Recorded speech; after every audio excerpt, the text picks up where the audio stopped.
All right, episode 7 of the You're the Hero podcast, the VSC podcast. We have Shayne Reed today, commonly, pre-marriage, known as Shayne McGee. Welcome to the podcast, Shayne.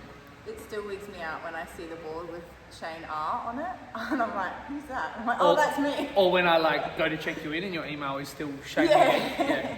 I'm not changing that. I always wonder with that, with like changing names when girls get married, right? Because it's like a really big deal. Like they really want them, they get married and then within I think 5 minutes it's not of the a problem reception. when you're 19, but when you're 30 and you get married, your And entire life up until that point, you have to change everything. Yeah, or you go and get documents done, and they're like, "How come your email's in?" Like Madison gets this. She's like, "How come you're in Pillsworth?" Yeah. But yet your marriage name is Hook, and then you have to go All the and time. oh man, and you have to. There are some things, isn't there, that you have to like fully give them, not even just a marriage. Actually, I think you have to give them a marriage certificate if those two things don't match up. I'm pretty sure.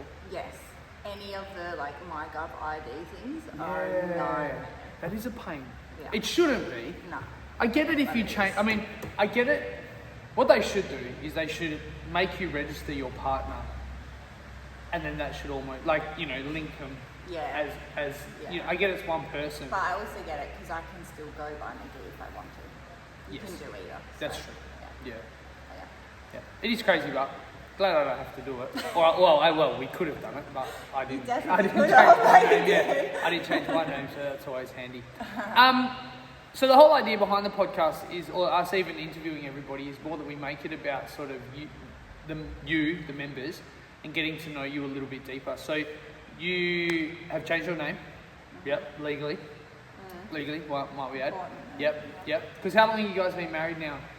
We've been married 5 years, 4 years this year, but we've been together for 15 years. Oh, okay. Yeah, so it was only after kids that we got Pre-Andy or after? Pre-Andy. Pre-Andy, after George. Yeah. So like me and Maddie. Yeah. Post-Lakin, but pre-Brookie. By and purely a lot. Purely a name thing. Okay. Yeah. Yep. And it was because I took George to the hospital and the nurse asked me if I was his mother. Because, fair question, we had different last names. And I was like, oh, yeah. And then I went home and I said, hey, honey, we're getting married next week. And I booked it all in and we just signed the papers. Oh, you guys just did the papers, big at hoorah. the kitchen table. And then we told everyone to come to the beer farm. That's cool. We said we got engaged, and then when everyone got there, we're like, oh, surprise, we got married this morning. Okay, cool. Because that's what Ariana and I started the whole podcast last week. We were talking about marriage, right? Yeah. And we were sort of saying how some people think it's just a piece of paper and it's a bit more. So I'm assuming, I'm only making an assumption, that for you guys it would have been totally fine up until that point. And then it's instead of I think most people these days, they really go I don't want to drop 30 grand, 40 grand, 50 grand. We couldn't. There's no way. No. And you don't have to, right? That was the conversation we were having before last week. Yeah, exactly. So, but yeah, my mum and my sister-in-law witnessed, and that was it. Yeah. And maybe one day we'll have a big hoedown, but I don't know, Joe, Maddie and I talk about this all the time. We talk about renewing our vows, and I think renewing your vows at a particular milestone is kind of cool. Yeah, 10-year mark or something. Or for us, it would be when we buy or build it or move into our first house. Yeah, I think would be. We'd do that one day and have more people around us when we did it. But it was never important to us up until that point, and then it became important to me, so we did it. Yeah. Which I think is cool anyway, that you did it in a way that you were both happy to do it without being majorly in debt. It is more, I honestly believe that marriage is way more than a piece of paper. But and it is, absolutely. It is, It was just a means to be able to change my name so that I fitted with that family. Yeah, 100%. Yeah. And makes things way more, I don't know, I think, for me, I remember how I asked Maddie to get married, because I always thought it had to be elaborate and all that sort of thing, and because I'd already been married before, it made it really hard for me to do that again. And I remember, it was 2020 for us, and I was like, holy shit, this girl's... Yeah, so we were 2021. Okay, so I remember in 2020 being like, holy shit, I just filed for bankruptcy. Like, I kind of realised that Maddie was going to be around forever.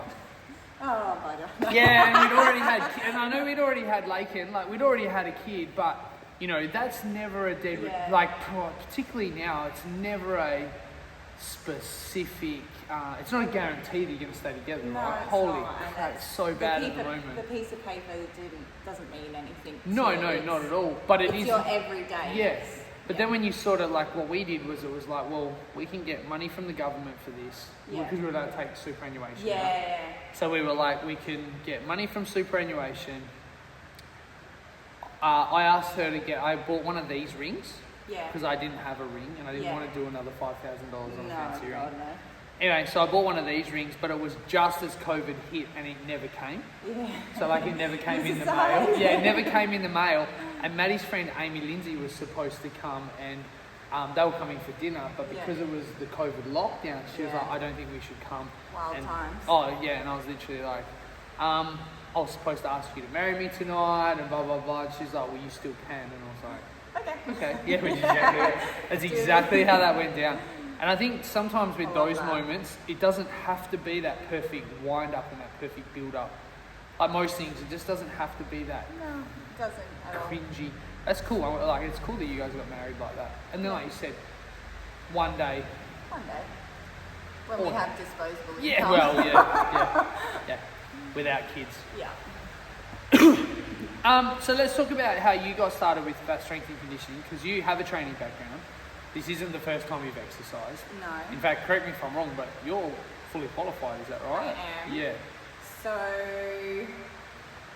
I guess it started for me like the back end of high school. Yep. Like we're doing a lot of sport, we were doing triathlon training, and I guess you could say I was quite naturally good at that. Like I have a good natural like drive and can push quite hard.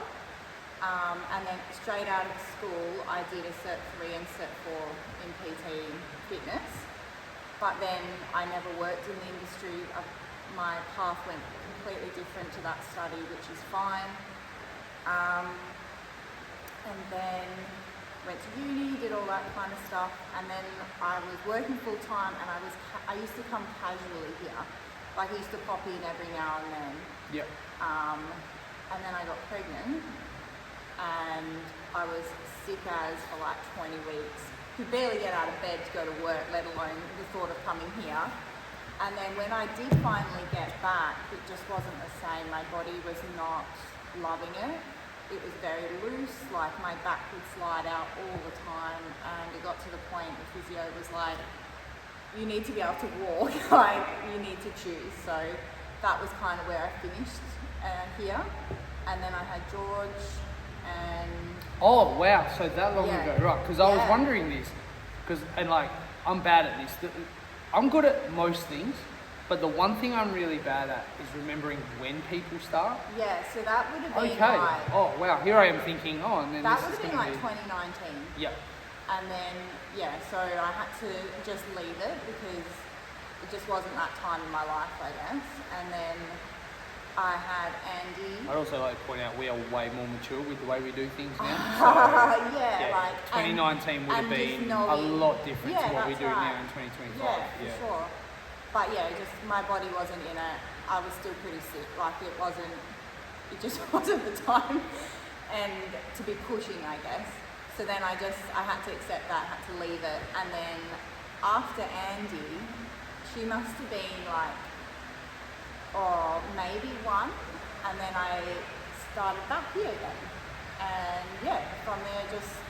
Because I remember that. I don't remember 2019, but again, 2018, 2019, we were so young. Yeah. And like. Absolutely. Yeah. Yeah, and so that was still back when I thought I was going to be a CrossFit Games. Pre-kids is one body. Yes. Post-kids. Whole different. Completely different, but it's funny now that I think back, I appreciate and love my body and what it does a lot more now. I was always very critical, like I can't do that, I'll never be able to do that, and now I'm like, I can do that, I am going to do that, I'm going to do that one day. And I love that because my kids see that every time they're here. Yeah, because your kids are quite vocal about what happens at the gym at home more than they are they, at the gym. They're the silent observers, Yeah. and then they go home and they play gym, and they quite often like role play, like one of them's you, and we've never been like, watch this guys, but they're always watching. Yeah. So, and they're always doing burpees, always getting the broom, doing a clean and jerks and snatches, and Which so that's like, really cool. Yeah. Yeah, so it's like that exposure, but yeah. So since when I came back with after having Andy, it was like probably more just like my husband's FIFO, who's 2 and 1, so I was alone a lot. Like it was just having somewhere to be. I didn't work. Like coming here and having to get out of bed, get dressed, be somewhere at 9 o'clock every day if I wanted to was like really important, and that kind of just set the theme to now, because now I'm here 4, 5, sometimes 6 times a week, so it just kept going from there. But it's completely different needs to what it was back when I started. So back then it was like, I just need to be somewhere. I need to talk to some people. I need to have something to do. Whereas now it's like, I'm going to push myself and get those goals for myself kind of thing. Yeah, because was that around so that would have been around, George still wasn't at school back then, was he? No. So I probably had 2 years here with Kim and Andy. Yeah, because I remember Andy being a baby. Like, we've dealt with babies our whole time through this as a business. We've always had babies. I don't know of a time, and it's about to happen again. Yeah, with that's right. Harley bringing hers through and all that. So, like, it's always been that way. And I do remember Andy as a baby. Yes. And then you sort of see them as they go 2, like 3, about to start 4. School next year. Wow. Right? It is crazy, isn't it? So yeah, it's like, I guess here has progressed with what I needed at that time in my life. To why I come now is completely different to why I came back when I started. Yeah, when you came the first time, do you reckon that would have been, and this is just me thinking real time, but do you reckon that would have been the usual, like, all right, I want to get back to how fit I was, back in shape? Probably not really, because I didn't really have a base, I would say. Okay. Like I always knew, I've always, I guess, genetically had that bigger push, like build muscle quite easy and strength, but it was purely like I need to talk to some adults, like I want to be the first somewhere. time? Or the pre-George. No, like Pre-George. Yeah. Yeah, I don't know. That was kind of when CrossFit was kind of becoming a thing, right? And it was like you were watching the shows on TV and you were like, that's sick, I want to do that. 2019 would have been the heydays, in my opinion. Like 2018, 2019, you'd seen like a really big... Yeah. And for us, it was so easy back then. Like so many of us, we've come from Les Mills, F45, we've done all those things, and they get to you to a point, and then you're like, what's next? Whereas I feel like CrossFit, you just keep going. Like, you know, like, and it's not to say that all those amazing programs don't have a place, because they do. And even between George and Andy and coming here, I did go back over the road for a bit, and it's perfect for that, like, easy postpartum, but then it was like, all right, I'm ready to go now, like, you know, let's push a bit harder. But yeah, I don't think, I don't know, I didn't really have many goals back then, but now I know what I can do and what I am potentially capable of. Now I do.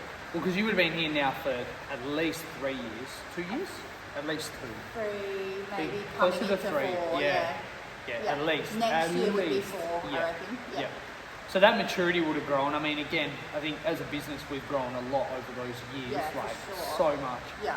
And now we approach things a lot different, like you said, where it is way more about developmental phases. I was having this conversation with someone the other day. I was like, the hardest thing about business in general is that you've got to take those waves. Yes. You know, you always think you're doing the right thing, and then you sort of... You've got to adapt. Oh man, you've got to pick and choose and learn what's right and what's wrong. And and actually that's like the wave is like so important for me because I have a lot of back issues and things, and it's like learning that wave of when to drive it and when to pull back as well. So like, and probably pre-kids, maybe as a business, you weren't ready for that. The development wasn't there for that either. Like it was just like go. Yeah, 2019, 2020 were the easiest and the hardest years. Yeah. By far. Yeah. Not 2020 because when we got shut down, because all our money, we got fed cash by the government. We were in a better financial position than we were. But we couldn't do anything. Yeah, we had to do that stupid online shit. I mean, I was fairly sheltered from all that because I had a newborn baby. Yeah. So you would have just stayed home. George was born in end of Feb. We got shut down 4 weeks later. So, I was kind of really sheltered from all that because I was at home anyway. But yeah, so that's kind of where I started, I guess. And where I'm at now is completely different. Physically, mentally, goal-wise as well. Everything's changed. So when you used that 3, 4, was that the old days where you had to go to a place? Or was this online? Could you do it online? That? Could you do your... I did it all online. Okay, so 3, 4 was online for you? Yeah. It was very new though. Yeah, online learning is not what it used to be. Because if you did it straight out of high school, what are you? You're 28, 29? I wish, no, I'm 32. Oh, so that's right, you're a year younger than Matt. A couple of years younger than me. Yeah. Sorry. Yeah. I forgot about that. Here I am just giving you credit for being Yeah. the same age as the I'm other 28.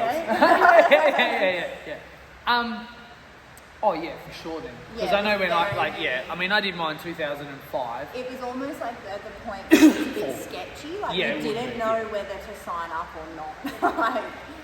And the same when I went through uni started all face to face, and by the end of my degree, it was like I was more online than I was because it was like I was like getting the kind of phase in kind of degrees into uni. What degree did you do? I have a Bachelor of Science. Okay. Double major in environmental science. Oh, okay. Yeah. Is that what you're doing at the council now? No.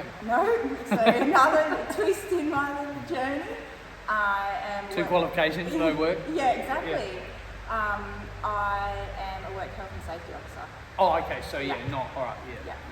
But that's a very new career for me as well. Yeah. I think I did know that, but I just assumed then that you would be in environmental care or something. Straight out of that, I used to work down at the cave, so kind of into that a bit. But then I got pregnant and here we are. Boom, and then here we are. Yeah. It's funny that. Yeah. How long was that uni degree for then? That was 3 years. Okay. Yeah. And again, or you were able to phase into online, or it just pretty much, So it started off like the first year and a half, and then as we went on, because it was at the Bunbury campus, more things became online in Perth, so you could tune into different units and things from Perth. Yeah, cool. Yeah. The online stuff, I don't know, it's okay. I don't know if they've ever got any better at it since then. When I was at uni, it was no good. Well, I don't think it got any better. I think they just kept the same shit. How I got my job now is I did the Cert 4 in Work Health and Safety online last year, and it was very dry and there was no crack, and then I finished it and I was like, cool, I have this, but I have no idea how to do that job. And then next minute it just popped up? No, I reached out to the city and I said, hey, I've done this, can I do work experience? And I worked for free for 6 months, 1 day a week. Wow. And then, so I was pretty disciplined in that, like I wanted to get there, and then that paid off for me, and then they hired me. They created this role for me, and I just stepped straight into it. It didn't exist before I was there. And oh wow, so it wasn't even like some old person just gave it up and then it opened up. Yeah, wow, cool. So like just having that drive, and I was like, I can do that job, I'm good enough for it. And going in there for 6 months, 1 day a week, worked, did a lot of work, fake it till you make it, like, oh yeah, I can do that. And Googling things on the side. Yeah, that ties in, right? So do you think that is part of your personality, so that you are willing to sort of stick something out and learn on the fly? Because I mean, I've managed with you with your back, right? And it's like, you're very much like, I'm not doing that, not at this point, not today. Yeah, I'm pretty disciplined, and I think I know my worth, and in the gym I know I've got to a point now where I'm like, that's not going to work for me today. Whereas like 6 months ago I wouldn't have been kettlebell swinging, but today I do friggin' 100 of them. Correct. It's about knowing that and being disciplined enough to not only go forward but also pull back, right? Like discipline's also about knowing when to stop. Yeah, 100%. Not putting yourself in a position where you're like, I have to do that thing Yes. to prove a thing to everybody Yes. else. Which But I like think, you were saying, my fitness goes in waves because of my back. Yeah, 100%. And I can't change my biomechanics. That's the way my back is. That's the way I'm shaped. It's the problem I have. But I can do those waves and ride those waves and be disciplined as I go through. Yeah. I think as a member, like that's something that I think as a business we've been able to adapt to a lot more too, right? Yes. Like to be all like, okay, look, I get it. We know what's wrong with you. Yeah. We know that there's that thing that we might need to manage, right? Like, Yeah, that's right. So it's like instead of us being all like, yeah, but why? It's like Yeah. paying attention to like, okay, what's pretty obvious. Like Yes. clearly your back's in a bit of pain, and for whatever reason, Yeah. whether it's why you could Yeah. slipped at home, been doing the washing, whatever, Yeah. it's gonna happen. Yeah. And I think, yeah, I mean, as a business, we've now become better at going like, yep, that's fine. Yeah. Yeah. And then when you're ready to go, it's like, cool, send it, go. Yeah, that's right. Yeah. Yeah. Instead of, I think, yes, like you said, back in 2019, we would have been all like, no, you've got to, Yeah. you want to do it this way because you've got to build the strength in that area. Yes. Why? Yeah, We've got million umpteen number other- of years to worry about Yeah. this. Like, why are we worrying about one workout when we can worry about 50 workouts? That's right. And Yeah. I think that's a good point, is something I've had to accept, is the gain I might make on that day that then could sacrifice 6 months of training for me. Yeah, Because complete if screech.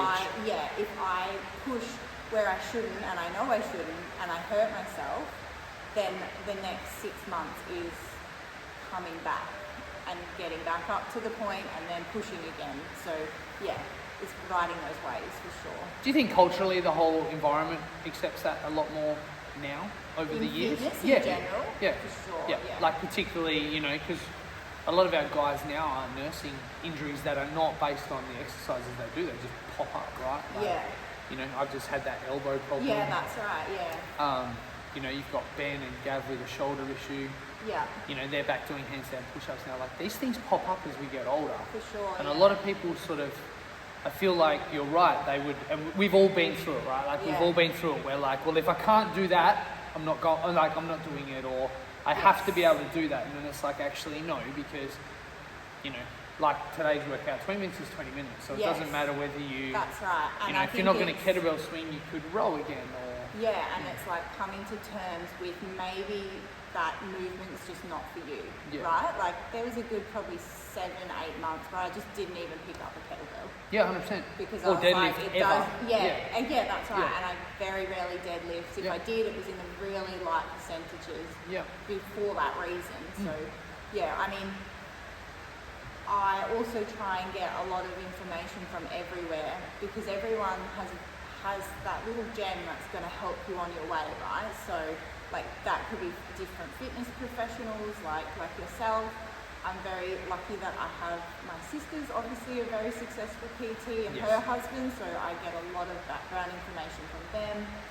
In that regards as well, so they're always helping me, and then just seeing different like health professionals, like different physios, different needling people. Everyone has their own little things that you might pick up that help you on that way.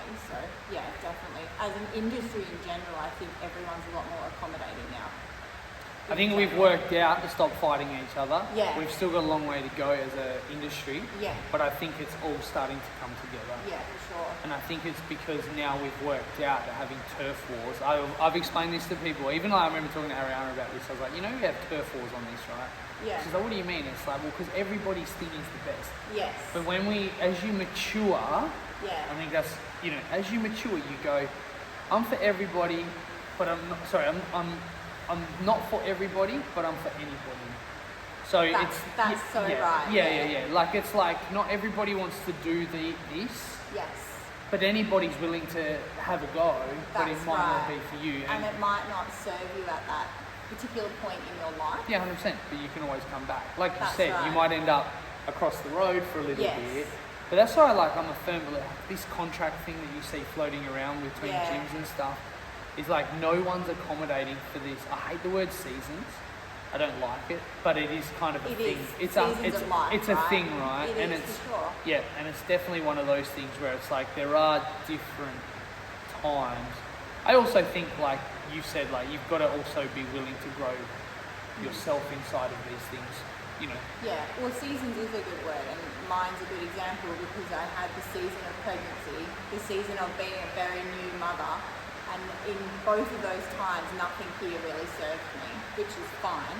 But now everything here is serving me because I have that commitment to myself now and that time. So, but that's not to say that being here won't serve me down the line either. So, yeah. Yeah, correct. But Yeah. I guess as I've gone through my journey in CrossFit, though, you learn to love the sport aspect of it a lot more than just coming to move your body, right? You get a bit more competitive with yourself, and you're like, no, I'm going to do that today, and like you love the sport of it, not just the fitness of you it. definitely have. There's definitely, and I've got this. This has to be next week's blog post. I'm going to write about this because we've got a lot of those new guys at the moment that are not understanding, which they don't have to, right? No. Like in the beginning, you're just trying not to. You're trying to get your head around everything that's going on. Yeah. So putting a score on the board is like the least of your priorities. Yeah. Then in the middle, you feel pretty confident that you are putting a score on the board because you're like, okay, I'm putting a score on the board. Then you have this little bit at the end where you're like, I have to get the best score on the board. Right. And then you have it's like almost like a rebirth, like it's like a big circle. And by the time you come back around, you're like, I'm going to put a score on the board. Yeah. But I genuinely only care about how I've done better with this rather than whatever else everyone's doing. And you do get to a point where your scores are going better and better and better, and then you're like plateau, and then you push a bit more, but like you go into that more like RX realm. Yeah. And then you're like, zoom, because you're like, but that's part of it, right? Like those like learning and being disciplined and being like, I know I'm going to get time packed on this, but I'm going to RX it anyway because I want that discipline. Yeah, correct. And then you get to that point where some days you then feel like you don't RX because you're like, that's not for me today. Yeah. That should have been me today. I shouldn't. Yeah, and that's very important for me in those like waves. So like this week I've been really good. I've been on every workout RX, like feeling really good. But that's not to say in a few weeks I might be right back down at the bottom. But yeah, it's learning when to push hard when you're feeling good, and then be like, oh, even like I had a bad sleep last night, I'm going to pull back a bit today because that is like the realm for injury and pushing when you shouldn't push and learning those things for sure. I think if there's one thing that anyone should take away from watching this is 100% that sort of that learning and that understanding of sort of sitting in there and going like, yes, exactly what you've just said there is like learning which days are good or which weeks are good weeks. Yeah. And which weeks just happen because I think we all have some niggle, right? Like, yeah, I also have always had a bad back for my whole life. Yeah. I got hit in the back when I was like 13, and it like jarred my SI joint. Yeah. Somewhere down there, and forever, it's temperamental all the time. Yes, and that's the same with me. Yeah. It's like and it's learning like, oh, okay, there's box jumps, kettlebell swings, and burpees in that. That's a lot of hinging. Yeah.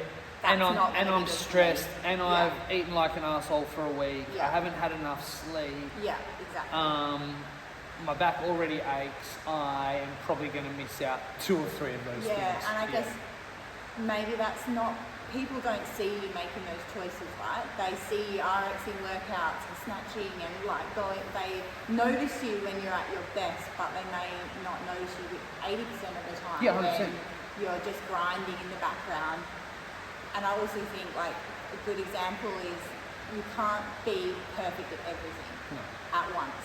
Like, especially in CrossFit, you have to really hone in and focus on one thing at a time, I find, with me and my fitness level as well.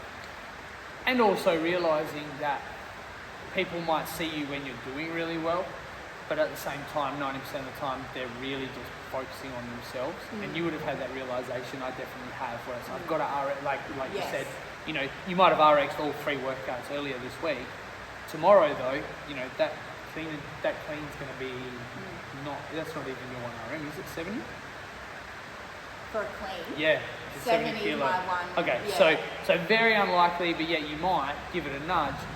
of RXing tomorrow, but you're not gonna care, right? Because you're like, well, where am I at? What is it? You know, what? That's right. How do you wake up tomorrow? You're like, well, that was a good run. And it's also going, but no one's watching that, right? Like, no one's watching. No, and it's like 70 might be the RX, but is that actually going to get me to RX? Yeah. It's not. It's the 50 over and over and over and over again. Yeah. And it was like on the weekend, I got those snatches and they felt good. But for 6 weeks in Ollie, we've been doing 80%, right? Yes. Over and over and over again. Like, literally. Yeah. Short time frames, long time frames. Yes. Yeah. And then this week it was like that 50 went up easy. Yep. But I put in the work for it. Yes. So yeah, I might be able to hit a 70, but I haven't earned that. You know, like that's not going to serve me. No. Yeah. And I think that's what everybody should take away from watching today, whoever does watch it, is that understanding of what's it going to do for me, how's it going to serve me, what does today serve me? Yes. And make sure it's about really identifying where you sit inside. Yes. How you are on that day. Because it's like, am I working out just for this week and then I'm never working out for the rest of my life? But that's not the case, is it? It's like I've got easily another 20 years of working out left. It just takes so long to learn that, I reckon. Yes. I don't know when that clicks. Maybe it just clicks when for some people it's when the shit's really hit the fan and you're like, okay, it's either make or break, or you start to learn that things aren't just disposable. So if you do have a mistake, it's like, can you, that's right, instead of just packing it in completely. And for me, whenever I've hurt myself, it's always been one lift. Yeah. It hasn't been the whole week and then I'm injured. I will literally pick up that kettlebell, one lift wrong, I'm done for 6 to 8 weeks. So definitely learning that is the biggest discipline thing for here, for sure. Learning to drive and ride the waves, because what serves you then doesn't always serve you now. Yeah. Cool. Well, that's half an hour, so we better leave it there. Thank you very much, Shayne, for that. It was a good conversation. Cool. Thanks. I'll see you tomorrow. Maybe. Yeah.